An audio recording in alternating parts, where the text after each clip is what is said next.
Bukod sa mga aktor na si Jericho Rosales, Alden Richards, na muna'y bago ang mga manliligaw ni Catherine Bernardo, ay meron pa palang isang aktor na nanliligaw din kay Catherine, at yun ay si Donnie Pangilinan. Ito ay ayon umano sa source ni Ogie Diaz.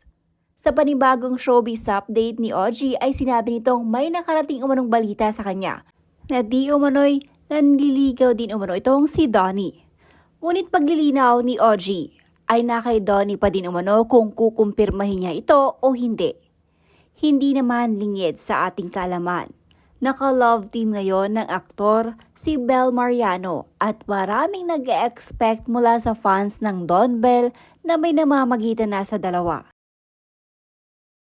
Kaya naman bago pa mag-react ang mga taga-suporta ng Don Bell ay sinabi na agad ni Ogie na naudlot ang panliligaw ni Donnie Pangilinan kay Catherine Bernardo sa hindi malamang dahilan. Kung ating matatandaan ay agad na nalink si Donnie Pangilinan sa aktres na si Catherine dahil sa kasal ng kanilang kaibigan na si Robbie Domingo, kung saan namataan ang dalawa na nag-uusap. Dito na nga umugong ang mga balitang di umano'y may gusto si Donnie Pangilinan kay Catherine Bernardo.